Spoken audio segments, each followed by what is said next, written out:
Hey everyone, my name's Carell, and today we're going to be taking a look at the basics of breadboards. Breadboards are a very interesting topic. They're kind of a counterpart to ACBs, which we talked over the last time, but they do things slightly differently. They are very good for fine-grained movement control, whereas ACBs are more or less binary. So an ACB is either going to be on or off, and when it's on, it's going to output a specific value. So that value never really changes with the input, so you can't do things like adjust your nose 5 degrees left. You can turn the left thrusters on until your nose is pointing where you want, and then you can turn the right thrusters on and you could point the nose back the other way, but you can't really point the nose exactly where you want it to go. It's always going to have a little bit of wiggle if you try and do something like that with ACBs.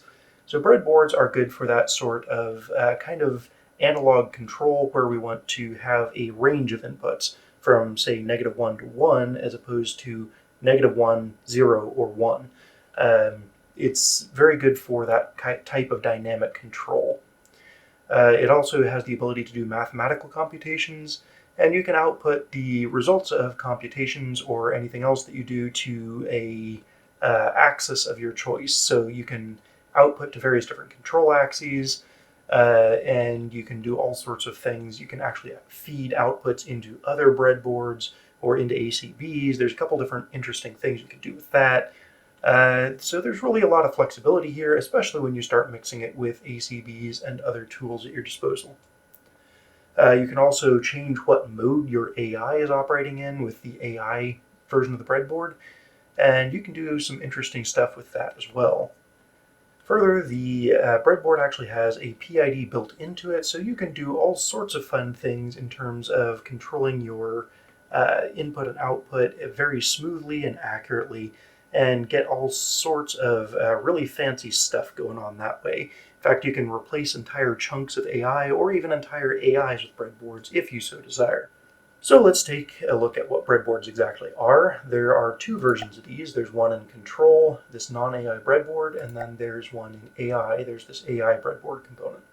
For the most part, you want to always use the AI breadboard component. There is nothing the non-AI breadboard component does that the AI breadboard does not.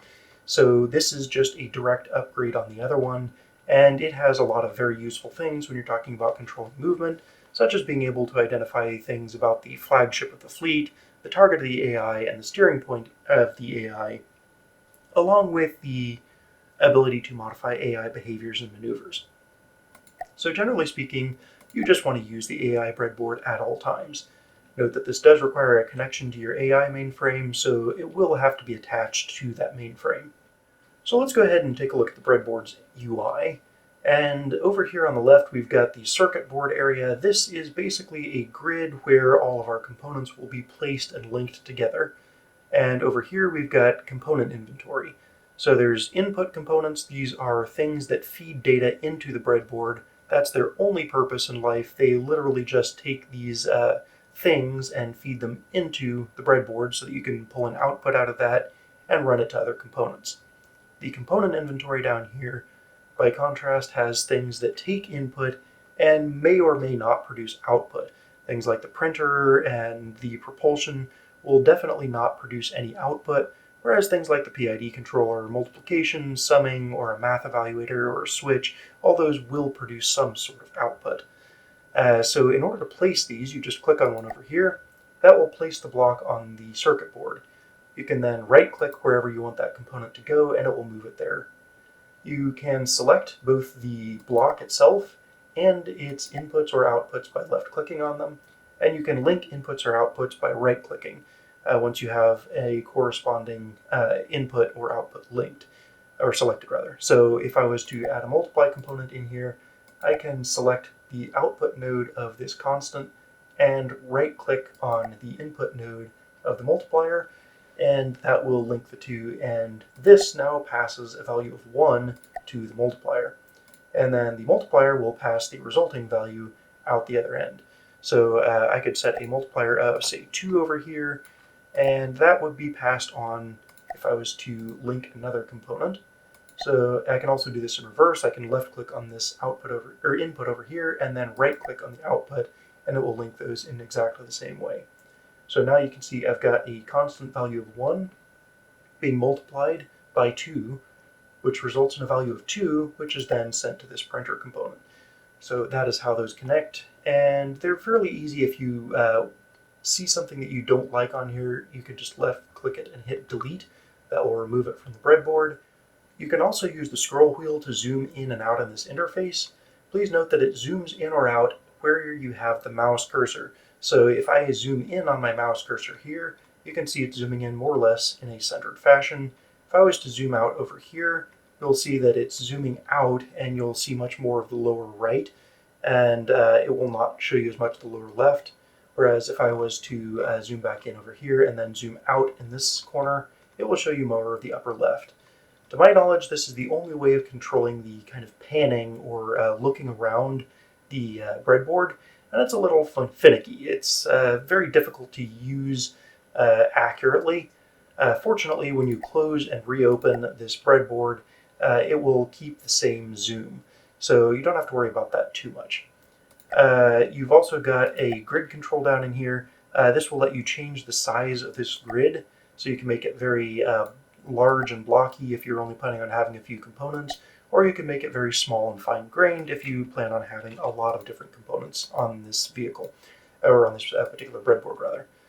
You can also disable the grid entirely and place things in a freeform fashion, so now I can just drag this anywhere instead of having it locked to specific nodes on the grid. And that can be useful, but I tend to prefer a grid just to help keep things a little bit more organized. Also worth noting as we go through the components here momentarily, these constant common editor things over here will allow you to add extra outputs or inputs to things. If you have multiple outputs, those don't necessarily do you much good. You can run outputs from a node to as many different other things as you'd like. However, I can only ever have the inputs from another thing. Each input can only take a value from one output. If I was to have a different constant block down here, I can't run this to the input of that block. It will pick one or the other. I cannot have both.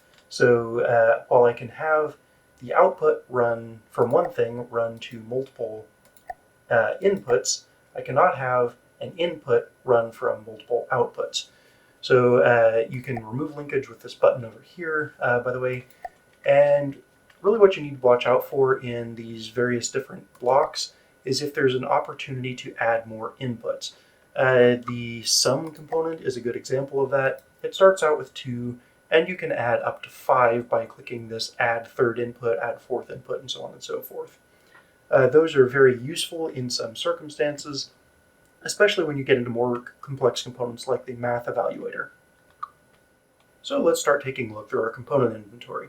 As you've noticed, there's a constant here, and this is basically a constant value that can go from negative 10,000 to 10,000.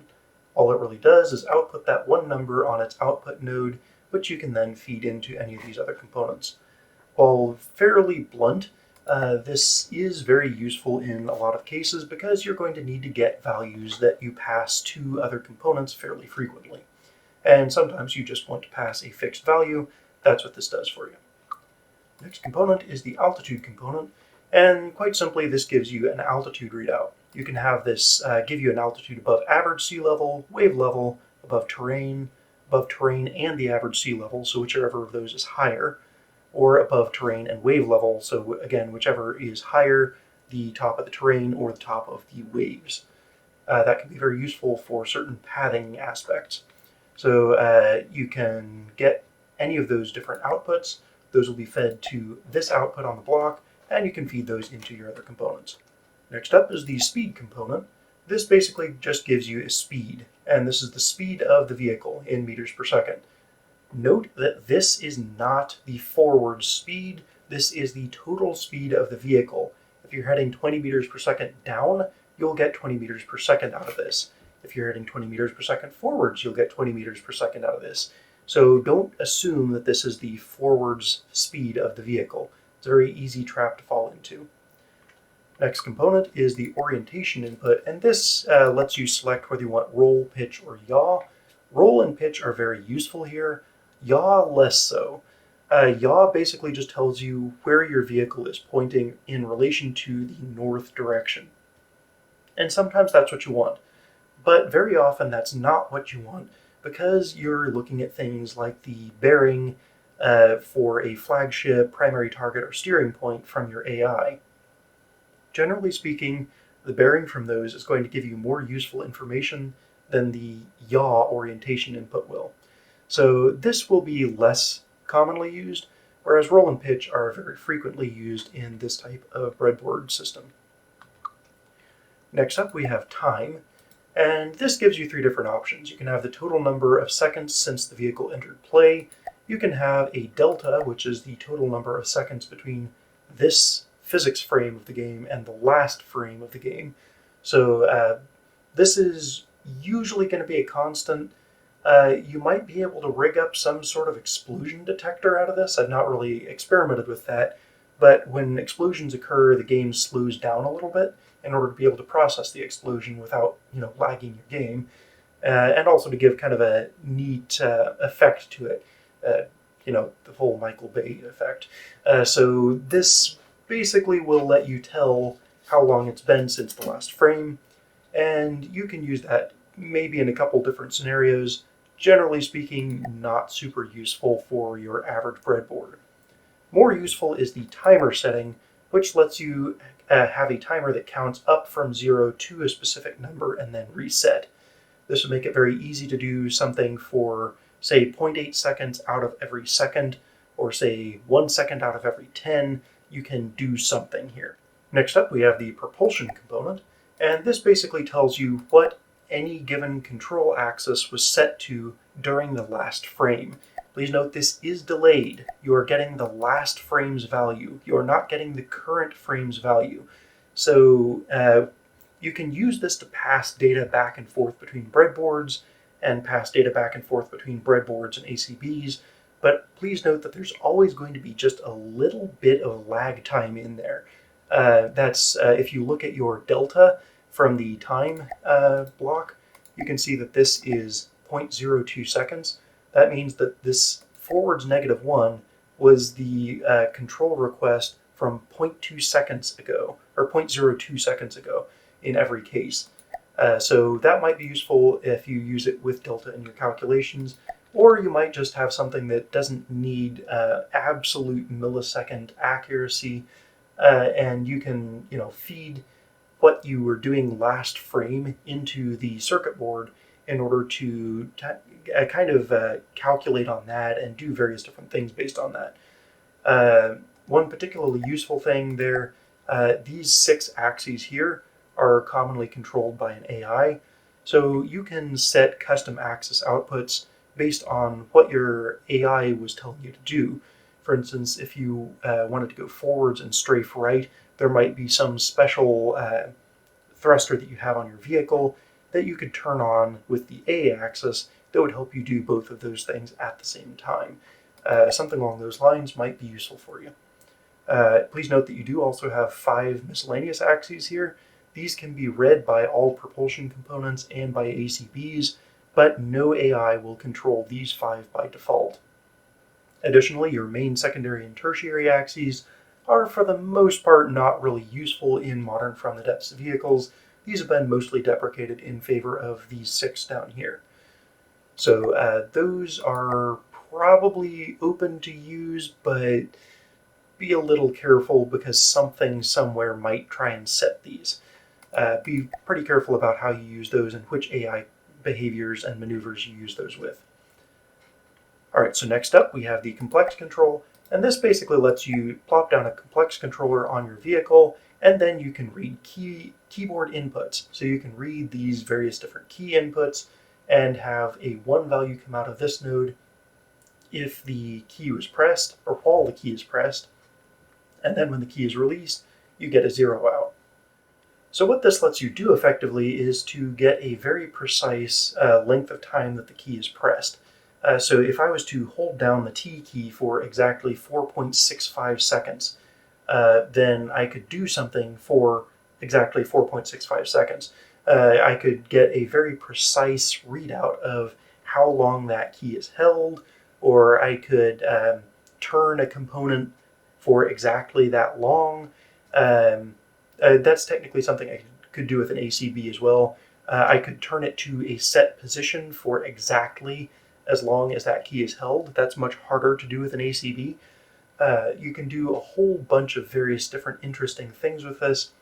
And due to how well the breadboard interacts with AI and maneuvers and behaviors, the complex control here lets you interact with that AI and kind of add on to the AI what the driver of the vehicle is trying to do. So for instance, you could set a T key to open missile hatches, and you could, have a vehicle where the missile hatches open automatically once they're below a certain range, or the player can open the missile hatches at will by pressing the T key using some various techniques we'll talk about in a moment.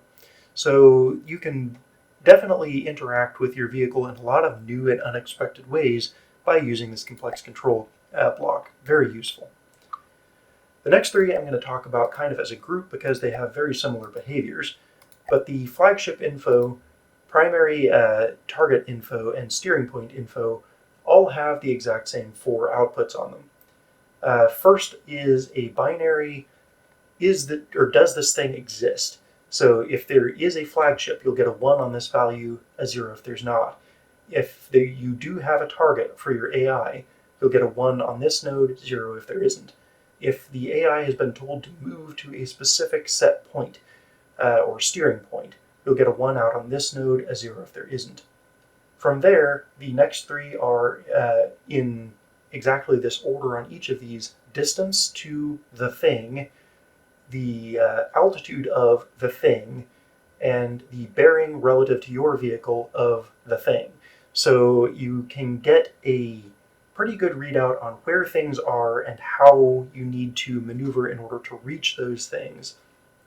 So you can get a pretty good set of information about your flagship, your target, or your AI target specifically. And please note that your detection might add some fuzzing to these numbers.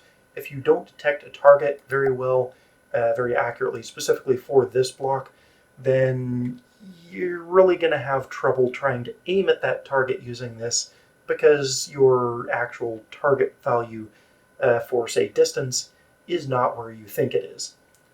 You've also got the steering point info down here. These are always exactly precise, but basically this is where the AI has been told to go.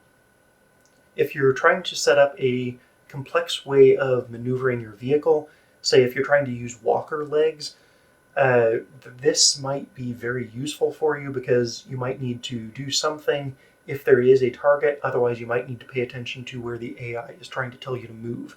So yeah, you can build up your entire AI in here, but sometimes the user needs to be able to give control or give commands to this vehicle, and so this is what that's used for. So that's it for the purely input components. Now we'll take a look at these components down here. I'm going to talk about multiply and sum here as one component, even though they're slightly different. But basically what these do is they take input, they do some mathematical manipulation on it. Either they multiply it or they add all of the inputs together, and then they feed the results out on the output line. That's really all there is to those. They're very simplistic, and the entirety of their functionality can be duplicated exactly with the math evaluator component. So if you need to do anything more complex than multiply and add, use the math evaluator instead.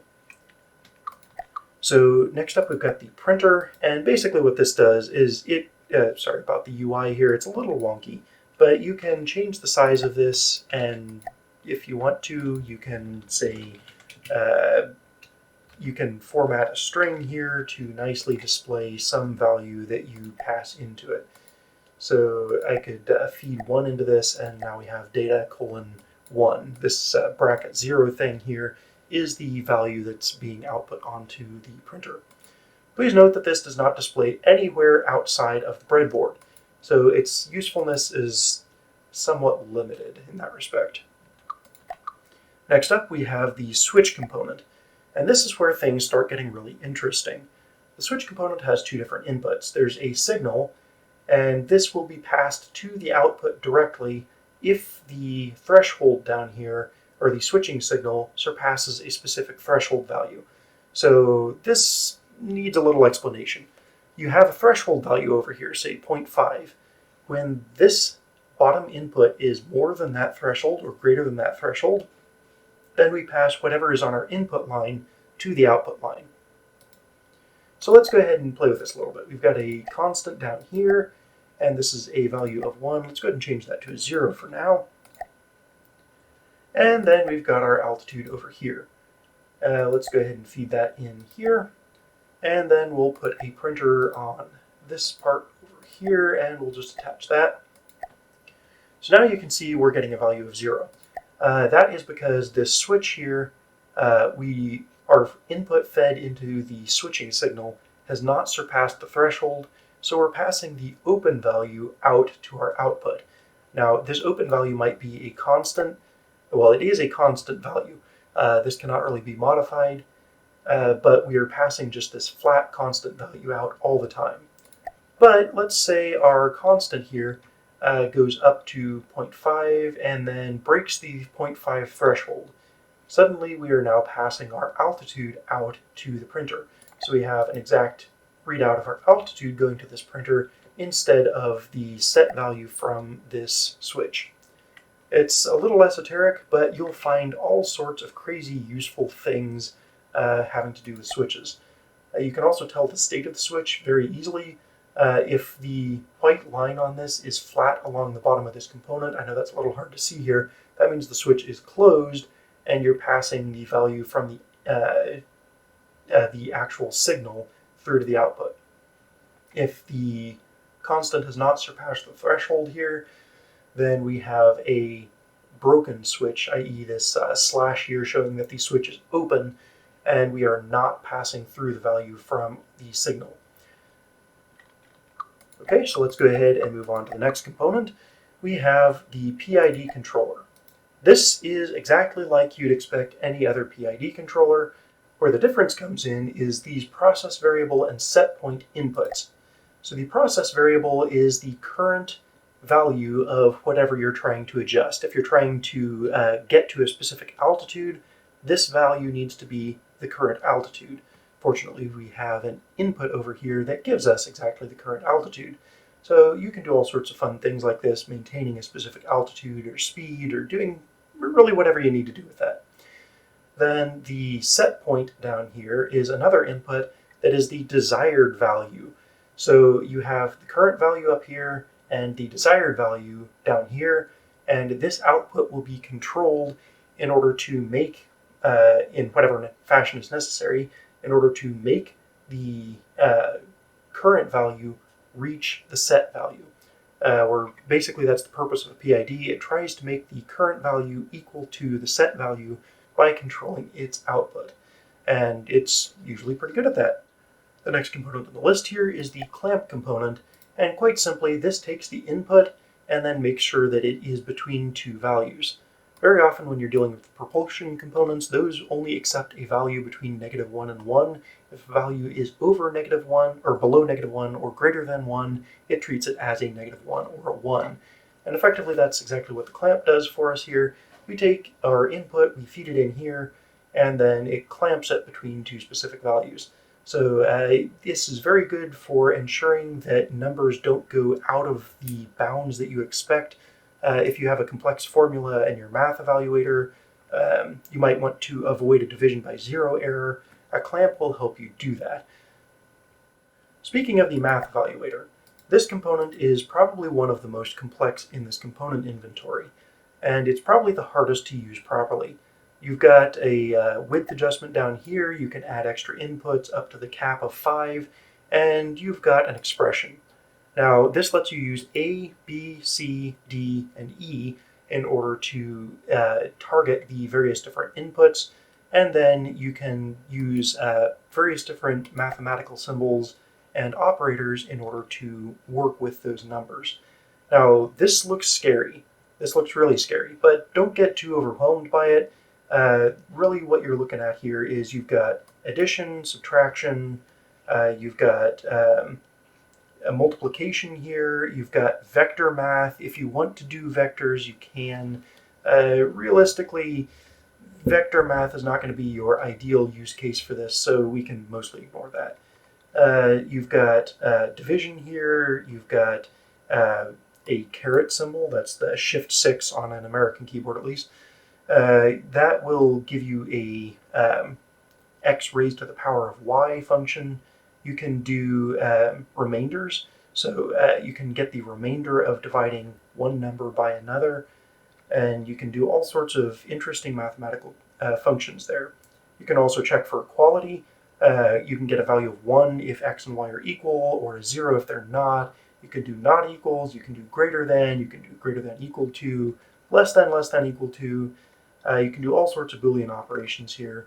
Really, this lets you do pretty much any operation out of a math textbook, and that's really pretty powerful. That lets us do all sorts of interesting things with our propulsion. Keep in mind that all of this is most useful when applied to propulsion, so the amount of things in here that we can get into, it tends to be a little more limited than it looks like here, simply because not all of this is going to be useful when applied to that propulsion system. So yeah, don't get too overwhelmed here. Just assume that you can use your normal things like out of a math textbook. So I could do a plus b or a plus b times c. And you can also use order of operation parentheses in order to make things clearer, or change the order of operation entirely if you wanted to do so. So I could do this in order to do c times the sum of a plus b. So that's really pretty basic, but you can get into a lot of trouble with these expressions if you're not careful, so please do be careful. The next component here is mostly for legacy purposes. It's not useful. Don't use this component.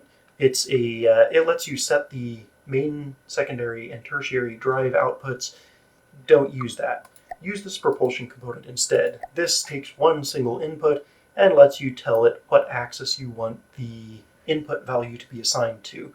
So I can say I want the A axis to get the control output that is being fed into it, or I could say I want the main, secondary, or tertiary to get that. Worth noting that I have found very frequently that the AI tends to override these 6 control inputs, so you can't really overwrite those from a breadboard. If you're going to try and do something like that, you want to use these miscellaneous axes instead, and assign your thrusters to those miscellaneous axes. Generally, overriding AI just tends to not work out real well for you. The final 2 components here I'm going to talk about as if they're the same thing, because they pretty much are. They deal with AI behaviors and AI maneuvers. So you've got AI behaviors. You can pick a specific AI behavior when the input value is above 0. And if you feed in a value here that is greater than 0, it sets the AI that it's attached to use a specific behavior. This dropdown will contain the entire list of behaviors that are available on the AI. That is, if I have the AI over here, I have a point at and maintain distance set, then I can, in my breadboard, and my AI breadboard that is, I can set the point at and maintain distance. If I had 3 more of them, this dropdown would have those other options in there as well. You also have this output here, which returns 1 if the behavior is currently active, or 0 otherwise. So you can have a user trying to control the vehicle. They can switch between the different behaviors of the vehicle, and you can retrieve those results and see which behaviors are currently active on these output lines.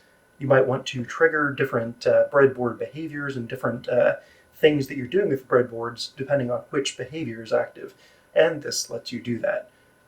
So that's very useful for behaviors. This component down here, this maneuver selector, is exactly the same thing, except it deals with maneuvers instead of behaviors.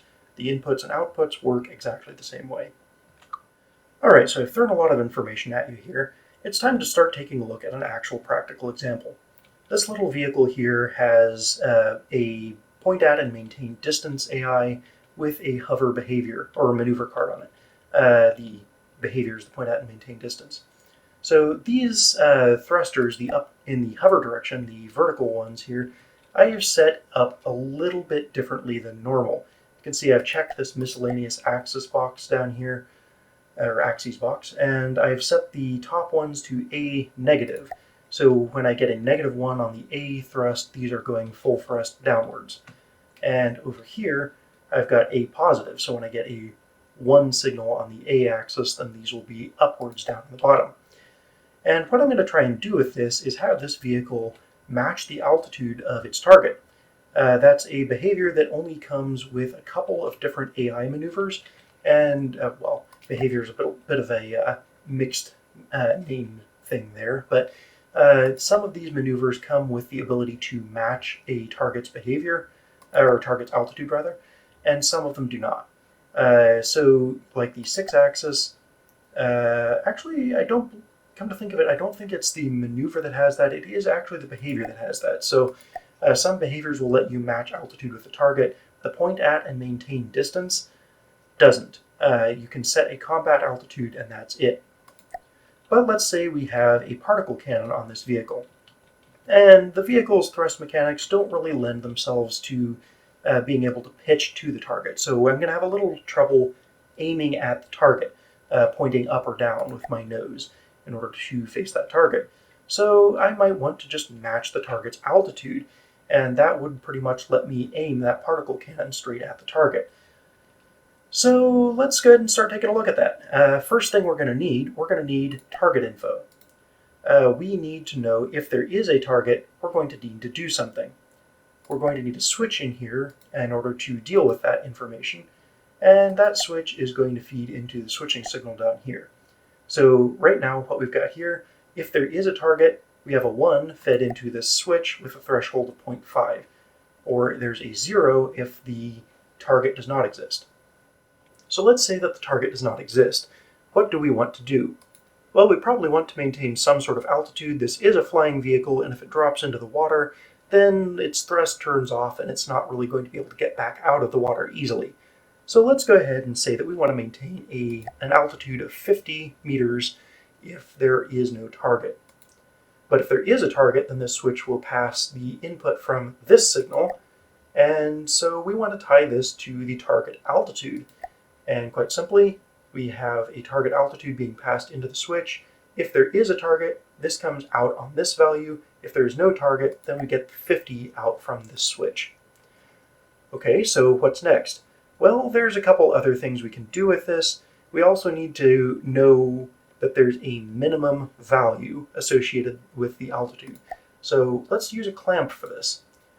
We want to clamp our altitude between, let's say, a minimum of 20 meters and a maximum of 500 meters.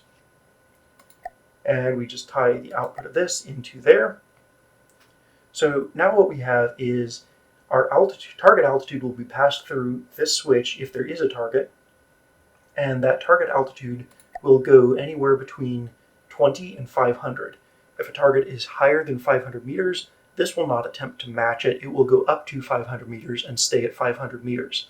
If a target is in the ocean or in the water, then we'll go down to 20 meters altitude, but we will not go below 20 meters altitude. We'll try and maintain just a little bit of altitude to make sure that our thrusters don't get wet and turn off. So what we're going to do here next is add a PID controller so that this all operates smoothly. And the set point here is going to be fed from our clamp, which is the resulting altitude of all of this stuff going on back here. So we have our result altitude from all of this being fed into the set point, and then as you'll recall, the process variable here needs to be the current reading of whatever we're trying to adjust. So the current reading is our altitude from this input here, and I'm just going to wire that in over here. And then I'm going to set some pretty basic values here in order to kind of give this a little bit of smoothing here. Oop, that's too much. Let's go with 0.02 on that gain. Okay, so what we have here is a PID that's being controlled via all of this nonsense. What do we want to do with that? Well, we've set our vertical thrusters to be controlled via the A-axis. So what we want here is a propulsion component, which I've got here, and we want that to output on the A-axis, and we want to output the results of the PID to that axis. And so now we have an A of 1. And quite simply, that's going to try and hover fairly strongly. So right now, this vehicle is going to do all sorts of fun things. It's going to try and do a bunch of rolling because it's trying to slide over to a specific point in that ring over there. And if I was to, let's go ahead and tweak some of that strafing PID, and let's go ahead and make that like a 15 and that a 0.05, and that should help kind of tone that down a little bit here. And let's give that a little more derivative time on it. That should help us even that out a little faster. Yep, there we go. So now we are rolling smoothly, and we are hovering smoothly at about 50 meters of altitude. So that's really all there is to that. We have a 50-meter of altitude hover when there is no target. Well, what happens when we introduce some different types of targets? I've turned God mode on in the vehicle here so we can not die. Let's go ahead and spawn in a Marauder. The Marauder is a boat, and it's in the water, so we're going to try and maintain 20 meters of altitude. Right away you can see here 20 meters of altitude is pretty darn low, and our PID is probably not ideally tuned to be able to deal with that. We're probably going to want to tune the PID on this a little further, but that can be done another time. So right now we are not in the water because of the clamp that we put in there. While the Marauder's altitude is, you can see here, about 0.5, somewhere between, well, about 1.5, somewhere in that area. This clamp is limiting it to a minimum value of 20 on the desired altitude that we want to maintain. So that value of 20 is going into our PID, and that is basically just getting fed through to our control axis along with the results of the PID, or from the results of the PID rather. So really that's all there is to that. It's trying to maintain a fairly reasonable altitude of at least 20 meters. The roll here is doing funny things with that, and honestly I'm pretty uncomfortable with that. I'd want to do a lot more PID tuning on this vehicle before I let this go anywhere near a combat situation, but you get the idea. So let's go ahead and destroy that Marauder, and we'll instead spawn in a nice Onyx Watch Erie, which hovers at a 200-meter altitude. So immediately you can see this thing respond, and we're going to try to match the Erie's altitude as best we can. So the Erie is still above us, but we're still climbing. And you can see we are about matched to its altitude, and we are now matching its altitude. And let me just turn firing off here. Yeah, a little less noise. So now we are pretty well matching the Erie's altitude, and that's really all there is to it. We have an altitude matching vehicle, and if I was to destroy that vehicle, now we will drop back to an altitude of 50 meters, which is our default. So that's a practical example of how that might work. This is obviously only one example. It's rather limited. There's a lot of other stuff you can do with this, and really this is just the tip of the iceberg, the absolute tip of the iceberg. You can make an entire AI out of these breadboards pretty easily. So yeah, have at it. Hope you've learned something from today's tutorial, and I hope these don't intimidate you all that much. Fairly simple things like this really aren't all that hard to do. So that's all for today. Hope I'll see you next time, and have a great day.